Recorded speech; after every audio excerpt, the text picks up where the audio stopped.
Hi hello నమస్తే welcome back కావుందా నేను సతీష్ మందుల. ఇప్పుడు దేశంలో ఒక చర్చ జరుగుతుంది. ఏదైతే సుప్రీంకోర్టు ఇచ్చినటువంటి తీర్పు పైన దేశంలో చర్చ జరుగుతుంది. అసలు ఏం సుప్రీంకోర్టు ఇచ్చినటువంటి తీర్పు ఏంటంటే ఎస్సీలు క్రిస్టియన్లకి మతం మారితే వెంటనే ఎస్సీ హోదా రద్దు అవుతుందని చెప్పేసి సుప్రీంకోర్టు తీర్పిచ్చింది. సో ఈ యొక్క తీర్పు పైన దేశంలో ఇప్పటికే మేధావులు వాళ్ళు వివిధ రకాలుగా వాళ్ళ స్టైల్లో స్పందిస్తున్నప్పటికీ ఇప్పుడు ఇదే అంశం పైన మనతో మాట్లాడడానికి ప్రొఫెసర్ గాల్ వినోద్ గారు ఉన్నారు. అదేవిధంగా ప్రస్తుతం ఇప్పుడు ఆర్పిఐ రాష్ట్ర అధ్యక్షుడిగా వారు కొనసాగుతున్నారు. సో మరిన్ని విషయాలు వారితో మాట్లాడదాం. సార్ నమస్తే సార్. సో మనం చూస్తున్నాం ఏదైతే సుప్రీంకోర్టు ఇచ్చినటువంటి తీర్పు పైన దేశంలో మేధావులు అయితే వివిధ సంఘాలకు సంబంధించిన నేతలందరూ కూడా దాన్ని వ్యతిరేకిస్తున్నటువంటి సందర్భం. సో మీరు ఆర్పిఐ పార్టీ అధ్యక్షుడిగా ఆ యొక్క సుప్రీంకోర్టు తీర్పు పైన మీరు ఏ విధంగా స్పందిస్తారు? సుప్రీంకోర్టు తీర్పు టెక్నికల్గా మాత్రమే కరెక్ట్. అది టెక్నికల్గా మాత్రం కాదు, రాజ్యాంగబద్ధంగా అది వ్యతిరేకం. టెక్నికల్గా ఎట్లా కరెక్ట్ అంటే వాళ్ళు ఆ ఆర్డినెన్స్ ఏదైతే ఉందో 1950 ఆర్డర్, అది ఆర్డినెన్స్లో ఏదైతే పారా నెంబర్ 3 ఉందో దాని ప్రకారంగా వాళ్ళు తీర్పు ఇచ్చారు. ఒక ఆర్డినెన్స్ ఎప్పుడు కూడా 6 నెలల కంటే ఎక్కువ ఉండద్దు. అది 77 ఏళ్ళుగా ఎట్లా ఉంటుంది ఆర్డినెన్స్ అనేది. రాష్ట్రపతి ఉత్తర్వులు ఆర్డర్ అనే దానికి రాజ్యాంగ భద్రత రావాలంటే పార్లమెంట్లో దాన్ని చట్టం చేయాలి. పార్లమెంట్లో ఇప్పటిదాకా చట్టం చేయకుండా ఇంకా ఉన్నదంటే ఆర్డర్గా ఇంకా కొనసాగుతుందంటే దాన్ని కావాలని కుట్రతో చేసిన ఆర్డర్గా మనం చూడాలి. దళితులను అణిచివేయడానికి, దళితుల హక్కులను కాలరాయడానికి, దళితుల మత స్వేచ్ఛను రద్దు చేయడానికి అది వేసిన కుట్ర. అది గతంలో పూనా ఒప్పందంలో గాంధీ గారి దళితుల కోసం ఎట్లయితే కుట్ర చేసింది, ప్రత్యేక నియోజకవర్గాలను వ్యతిరేకించాడో అదే రకంగా ఇవాళ ఈ కుట్ర కూడా జరిగింది. దళితులకు మత స్వేచ్ఛ రద్దు చేసే కుట్ర, మత స్వేచ్ఛ పేరుతోని ఇవాళ మతం పేరుతోని హిందూ మతంలో ఉంటేనే రిజర్వేషన్ ఉంటాయి లేకపోతే రద్దు అవుతాయి అని చెప్పేసి కుట్ర ఏదైతే జరిగిందో అది చాలా స్పష్టంగా ఒక్క దళితులను టార్గెట్ చేయడం కోసమే జరిగింది. అదే ఓసీలను టార్గెట్, క్రైస్తవులు అయితే కూడా రిజర్వేషన్లు వర్తిస్తున్నాయి, బీసీలు క్రైస్తవులు అయితే రిజర్వేషన్లు వర్తిస్తున్నాయి, చివరికి ఎస్టీలు క్రైస్తవులు అయితే రిజర్వేషన్లు వర్తిస్తున్నాయి. ఇప్పుడు క్రైస్తవ మతము ఒకవేళ విదేశీ మతం అనుకుంటే మరి ఎస్టీలు విదేశీయులు కాదా, విదేశీ మతాన్ని అనుసరించినట్టు కాదా, అదే బీసీలు కాదా, ఓసీలు కాదా, ఒక దళితులు మాత్రమే విదేశీ మతాన్ని అనుసరించినట్ట లెక్క. అంటే ఇదేంది, దీన్ని కావాలని దళితుల మీద బలవంతంగా రుద్దడము, అంటరానితనం అనుభవించాలి, మా కాళ్ళకాడ ఉండాలి, మేము గుళ్ళోకి రానియకపోయినా, మేము బళ్ళలోకి రానియకపోయినా, మిమ్మల్ని చంపినా, మీరు కులాంతర వివాహం చేసుకున్నా, లేకపోతే మీరు కనీసం మంచి బట్టలు వేసుకున్నా, మంచి బైక్ వేసుకున్నా, లేకపోతే గుర్రం మీద పెళ్లి చేసుకున్నా మేము చంపేస్తాం, మీరు అట్లనే పడి ఉండాలి, రిజర్వేషన్ల కోసం మీరు పడి ఉండాలి, అది మీ బతుకు అని బలవంతంగా దళితులను ఇవాళ అణిచివేసే కుట్ర అది. ఓకే, అంటే ఇండియన్ కాన్స్టిట్యూషన్లో ఆర్టికల్ 15 ఏం చెప్తుంది సార్? అసలు ఆర్టికల్ 15 చాలా క్లియర్గా ఏం చెప్తుందంటే మతపరమైన వివక్షత కానీ, లింగపరమైన వివక్షత కానీ, కులపరమైన వివక్షత కానీ, వివక్షత లేని సమసమాజ నిర్మాణాన్ని కోసము ఆర్టికల్ 14 నుండి 18 వరకు సమానత్వ సిద్ధాంతాన్ని చెప్తున్నాయి. సో కాబట్టి ఇవాళ నీకు మతపరంగా ఎట్లా వివక్షత చూపెడతావు? ఇప్పుడు ఒక హిందూ మతంలో ఉంటేనే రిజర్వేషన్ ఉండాలని చెప్పేసి నిబంధన రాజ్యాంగంలో ఎక్కడుంది?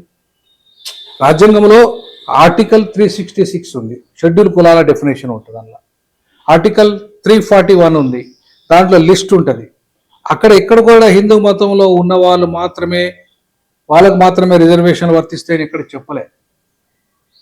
మరి రాజ్యాంగంలో లేని దాన్ని నువ్వు ఒక ఆర్డర్ రూపంలో తీసుకొచ్చి బలవంతంగా రుద్ది నువ్వు, అది కూడా రాజ్యాంగ నిర్మాణం అయిన తర్వాత. రాజ్యాంగ నిర్మాణం ఎప్పుడైంది? నవంబర్ 26, 1949లో ఆమోదించబడ్డది. అమలు ఎప్పుడైంది? జనవరి 26. ఇది ఎప్పుడు చొప్పించబడ్డది? ఆగస్టు 10. అంటే జనవరి నుండి ఆగస్టు 10 అంటే 7-8 నెలల తర్వాత. ఈ 8 నెలల తర్వాత ఎందుకు చొప్పించారు దీన్ని?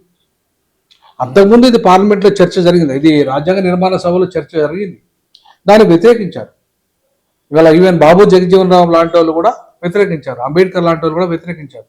మళ్ళీ తిరిగి దీన్ని తీసుకొచ్చి పెట్టారు. మీరు తీసుకొచ్చి పెట్టడం మీ యొక్క ఉద్దేశం ఏంది? మీ ఉద్దేశం ఏంది అంటే దళితులను అణచివేసే కుట్ర. ఈ కుట్రకు ఆ రోజు నెహ్రూ, ఆ రోజున్న రాజేంద్ర ప్రసాద్, ఆ రోజున్న కాంగ్రెస్ పార్టీ కారణం.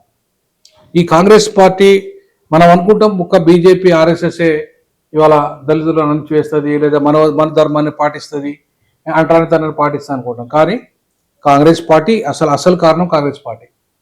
ఇవాళ కాంగ్రెస్ పార్టీ ఏదైతే ఇవాళ ఈ దళితులను అణిచివేయడానికి చేసిన కుట్ర ఏదైతే ఉందో ఆ కుట్ర ఇంకా కొనసాగుతుంది. బీజేపీ వచ్చి మరింత దాన్ని బలోపేతం చేసింది. అంటే ఈ విషయంలో అటు కాంగ్రెస్ కానీ ఇటు బీజేపీ కానీ దళితులను అణిచివేయడంలో రెండూ ఒకటే. చాలామంది దళితులు దళిత క్రైస్తవులారా, మీరు ఖాందాన్ టీవీ ఛానల్ ద్వారా మీకు ఒక విషయం చెప్పదలుచుకున్న, కాంగ్రెస్ పార్టీ దళితుల పార్టీ కాదు. చాలా స్పష్టంగా చెప్తున్న ఈ సందర్భంగా, దళితులను అణిచివేసిన పార్టీ, దళితులను కుట్రతో ఇవాళ మనల్ని బానిసలను చేసిన party Congress party. Congress party చాలాసార్లు ఇవాళ ఒకవేళ నిజంగానే కాంగ్రెస్ పార్టీకి చిత్తశుద్ధి ఉంటే 55 ఏళ్ళు పరిపాలించిన కాంగ్రెస్ పార్టీ ఈ ఆర్డినెన్స్ మీద ఎందుకు పార్లమెంట్లో చర్చ పెట్టలేదు? ఎందుకు దీన్ని రద్దు చేస్తూ తీర్మానం చేయలేదు? ఎందుకు చట్టం తీసుకురాలేదు? ఎవరు అడ్డం పడ్డా, ఒకవేళ బీజేపీ, జనసంఘం, ఆర్ఎస్ఎస్ అడ్డం పడ్డది అన్నా కూడా నీకు చిత్తశుద్ధి ఉంటే నువ్వు ఎందుకు చేయలేదు? జస్టిస్ రంగనాథ్ మిశ్రా కమిషన్ వేసింది నువ్వే. ఆయన ఇచ్చిన సిఫారసులు నువ్వు ఎందుకు అమలు చేయలేదు? నువ్వే ఇస్తావు, నువ్వే అమలు చేయవు, నువ్వే దాన్ని పక్కన పడేస్తావు. ఎన్నో కమిషన్లు వేసినావు. ఈవెన్ మండల్ కమిషన్ అని మొదలుకుంటే, కాకయ్య కలెక్టర్ కమిషన్ అని మొదలుకుంటే మండల్ కమిషన్ దాకా కమిషన్లు వేసిందే కాంగ్రెస్ పార్టీ. కానీ ఏది అమలు చేయలేదు. ఈ విషయాలు కూడా అట్నే జరిగింది మోసం. సో కాబట్టి కాంగ్రెస్ చేసిన మోసాన్ని కొనసాగిస్తుంది బీజేపీ.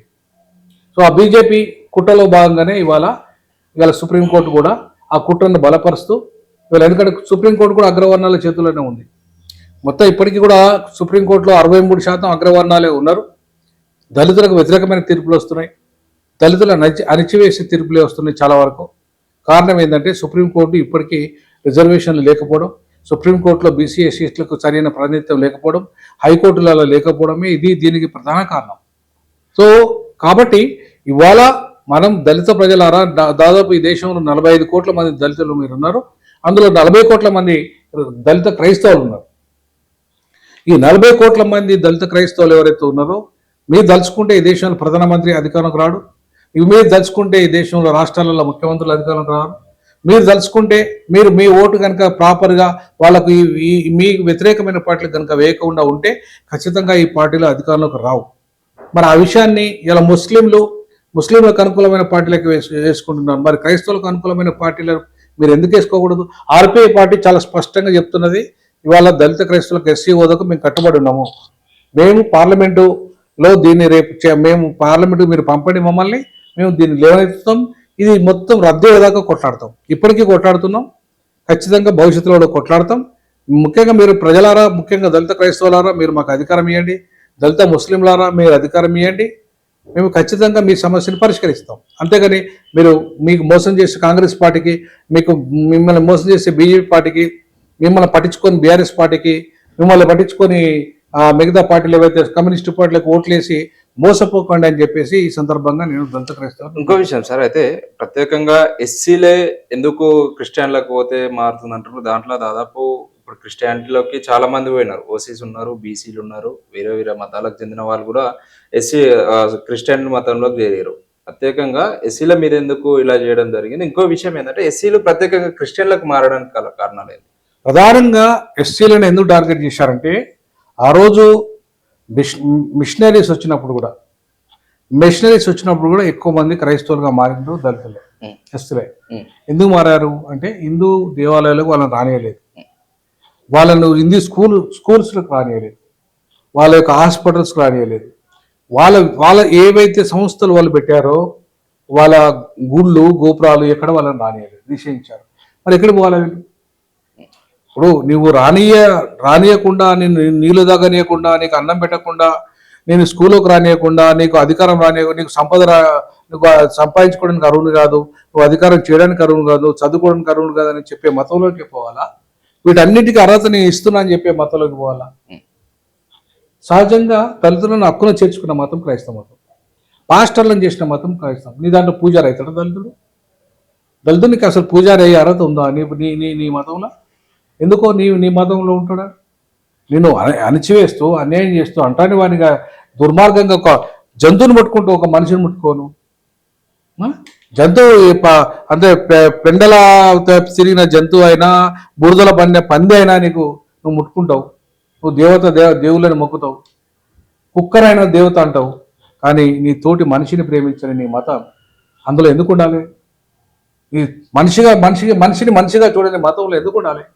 అందుకే వాళ్ళు అటు పోయిండు. తప్పేవాడిది? తప్పు నీది, శిక్ష వాళ్ళకేస్తున్నావు. ఎందుకు? నువ్వు చేసిన తప్పుకు వాళ్ళు వేరే మతంలో పోతే తప్పు వాళ్ళది ఎట్లయితుంది? నీదైతే కదా తప్పు. మరి అటువంటిప్పుడు శిక్ష వాళ్ళకి ఎట్లా ఇస్తావు?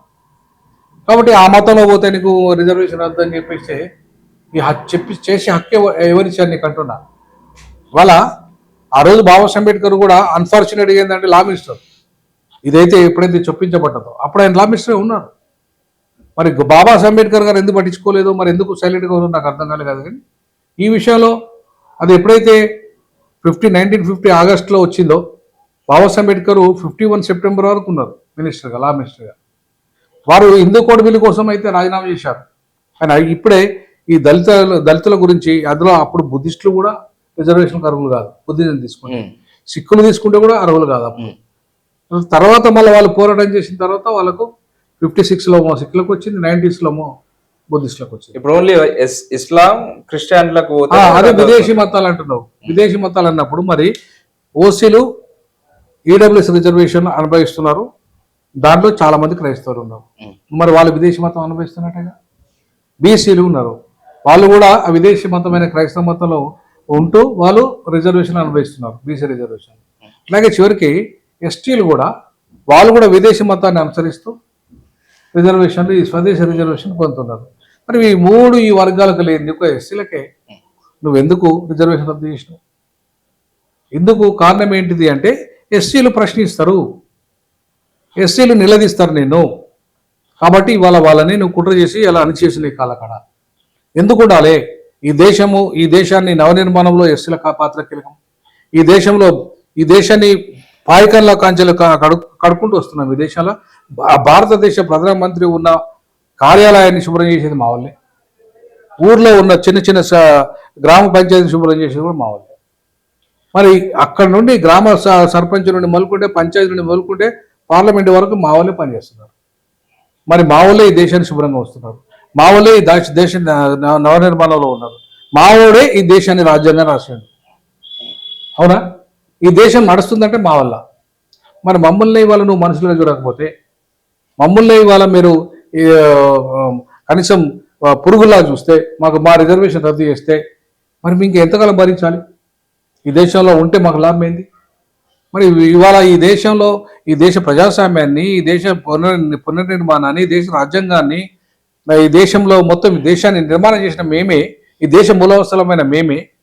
ఇవాళ మమ్మల్ని మీరు ఈ రకంగా హింసిస్తూ ఉంటే మేము ఎందుకు భరించాలి? ఈ దేశంలో ప్రజాస్వామ్య దేశం ఇది. మిగతా వర్గాలకు ఎంత హక్కు ఉందో, ఓసీలకు, బీసీలకు, ఎస్టీలకు ఎంత హక్కు ఉందో మాకు అంతే హక్కు ఉంది ఈ దేశంలో. కాబట్టి ఈ దేశంలో ఎస్సీలు అయితే రిజర్వేషన్లు లేవు, మత స్వేచ్ఛ రద్దు చేస్తావా? ఇప్పుడు వాళ్ళకి మత స్వేచ్ఛ రద్దు అయితే లేదు, మాకెందుకు రద్దు చేస్తావు? మేము ఒక మతం తీసుకుంటే మాకు రిజర్వేషన్ ఎందుకు రద్దు చేస్తావు? అంటే మేము మా మతము స్వేచ్ఛ రద్దు చేసి దానివల్ల మేము విద్యారంగంలో మా రిజర్వేషన్ లేకపోతే ఉద్యోగ రంగంలో, రాజకీయ రంగంలో మా ప్రవేశం ఉండద్దా? అవి లేకపోతే మేము ఎట్ట బతకాలి? మాకు భూములు ఉన్నాయా? సంపద ఉందా? ప్రైవేట్ రంగంలో మాకు ఏమైనా ఆస్తుపాస్తులు ఉన్నాయా? వాటన్నిటిలో వాటా ఉందా? మీరే అనుభవిస్తున్నారు ఈడబ్ల్యూఎస్ రిజర్వేషన్లను, ఓపెన్ కోటా రిజర్వేషన్లను. అని ఏం లేని మేము కనీసం చివరికి ఆ రిజర్వేషన్లను అనుభవించద్దా?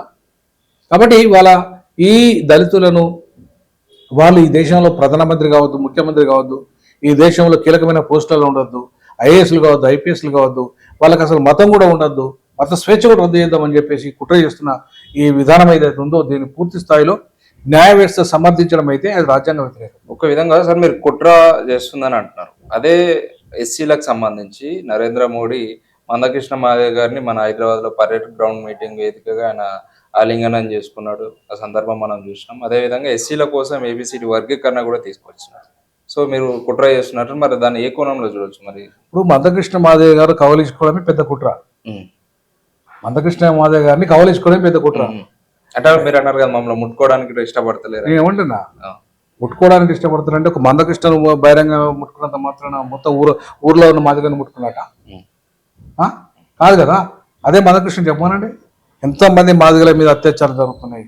ఆయనే రాజేష్ లాకప్ డెత్ గురించి ఆయనే కదా కొట్లాడ చేస్తుండు. ఆయన ఎస్సీ మాది కూడా అయినందుకే కదా చంపేసిండ్రు, ఎస్సీ వాడు అయినందుకే కదా.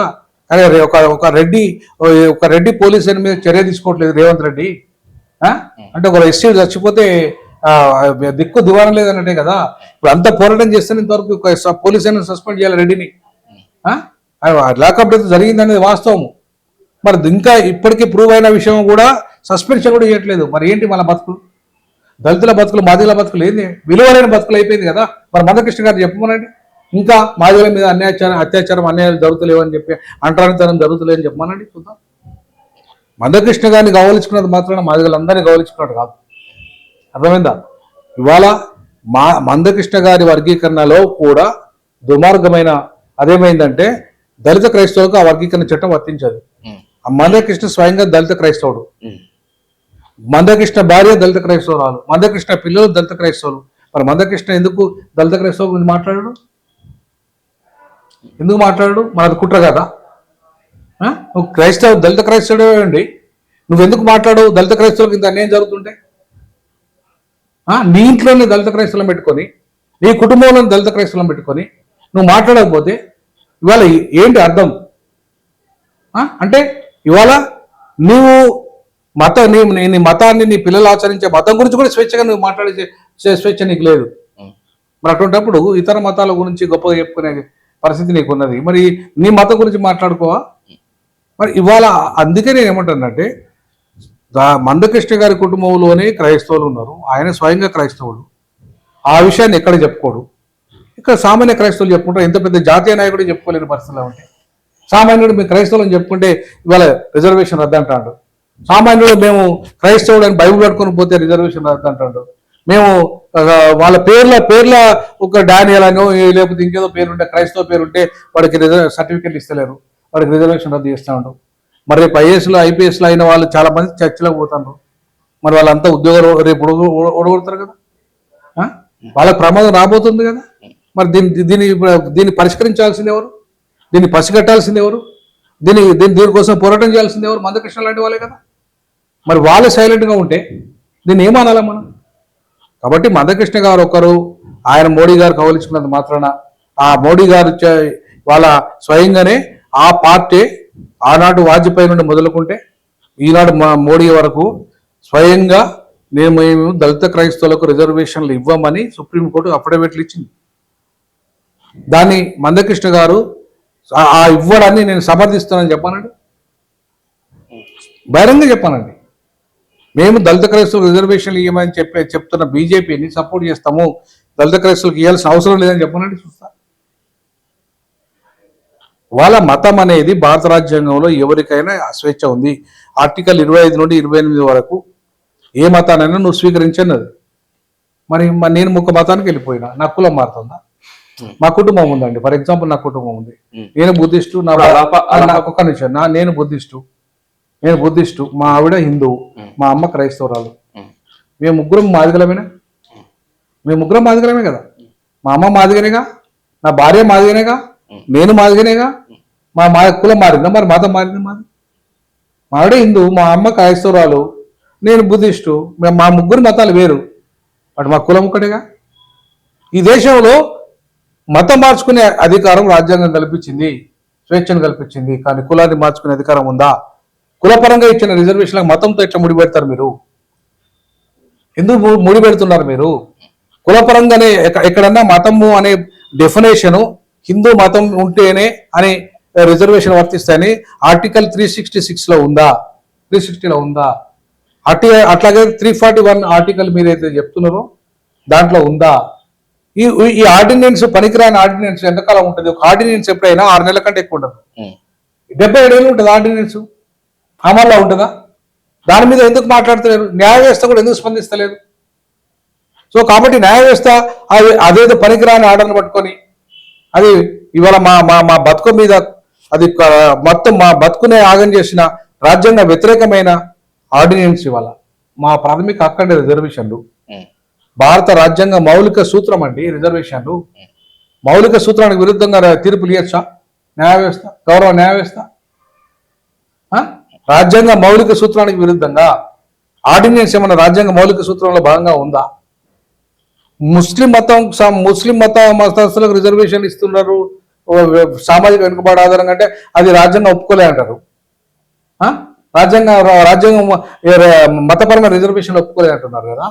మరి మా మతపరమైన రిజర్వేషన్ రాజ్యాంగం మా విషయంలో ఎట్లా ఒప్పుకున్నది? మేము హిందూ మతంలో ఉంటేనే రిజర్వేషన్ ఉండాలని ఎట్లా ఒప్పుకుంటుంది రాజ్యాంగం?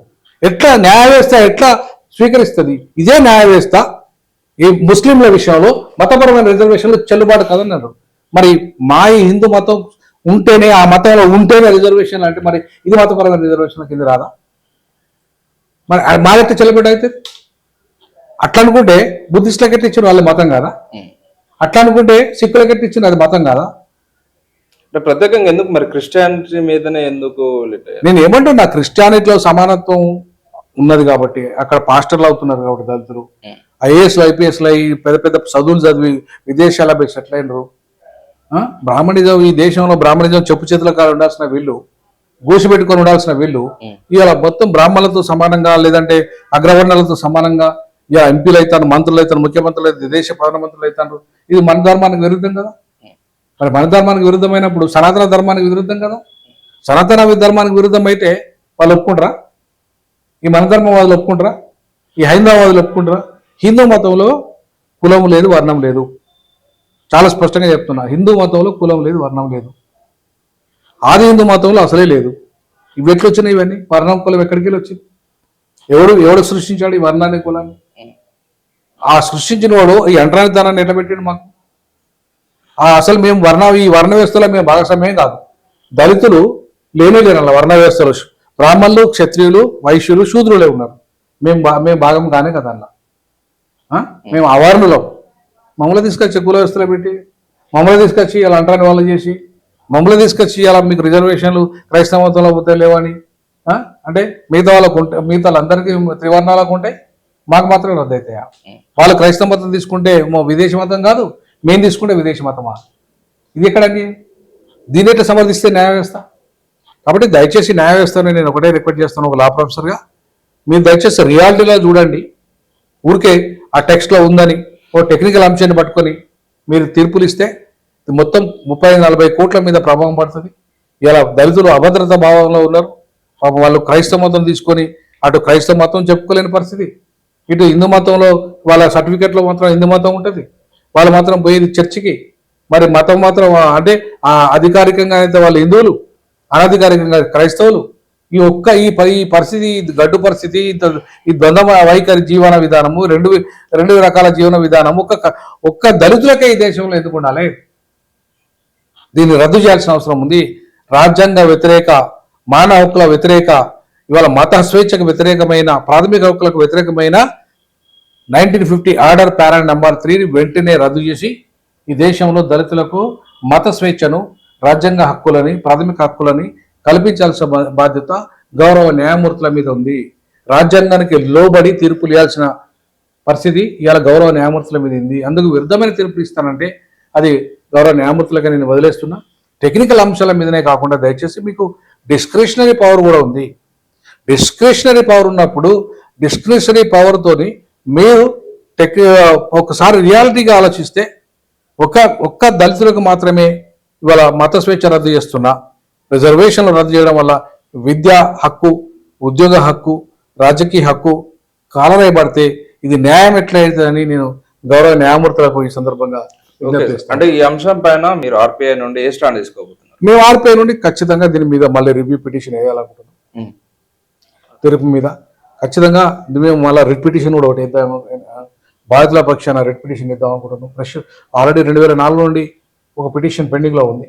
సో దాన్ని కనీసం కదిలించాలని చెప్పేసి మేము కొత్తగా ఒక పిటిషన్ వేయాలనుకుంటున్నాం. భారత రాష్ట్రపతికి, భారత ప్రధానమంత్రికి, హోమ్ మినిస్టర్కి, అట్లాగే ఈ దేశంలో కీలకమైన అన్ని రాజకీయ పార్టీలకు మేము లేఖలు రాయాలనుకుంటున్నాం. ఖచ్చితంగా ఆర్పిఐ పార్టీ మరియు తెలంగాణ రాజకీయ కూటమి కూడా నేను స్టార్ట్ చేసిన 9 పార్టీలతో మేమంతా కూడా ఒక ఉమ్మడి కార్యాచరణ దిశగా మా మీటింగ్ రేపు మండే రోజు ఉంది, దాంట్లో చర్చిస్తాం. ఒక ఉమ్మడి కార్యాచరణ తీసుకుంటాం. భవిష్యత్తులో న్యాయపరంగా అలాగే పార్లమెంటరీ పందాలో రేపు ఎన్నికల్లో కూడా ఈ అంశాన్ని లేవనెత్తుతాం. జడ్పీటీసీ ఎన్నికల్లో అలాగే రేపు జరిగే జిహెచ్ఎంసీ ఎన్నికల్లో దళిత క్రైస్తవులారా మిమ్మల్ని దగా చేస్తున్న పార్టీలను ఓడించండి, మీకు న్యాయం చేసే పార్టీలు మాత్రమే గెలిపించండి. ఆర్పిఐ మీకు న్యాయం చేయడంలో అంబేద్కర్ పార్టీ స్థాపించిన పార్టీగా మేము ముందుంటామని చెప్పేసి ఈ సందర్భంగా తెలియజేస్తాం. Thank you so much. Thank you. So ఇది ఆర్పిఐ రాష్ట్ర అధ్యక్షులు ప్రొఫెసర్ గాలి వినోద్ కుమార్ గారితో. నేను సతీష్ మందుల, ఇది మన కాంద.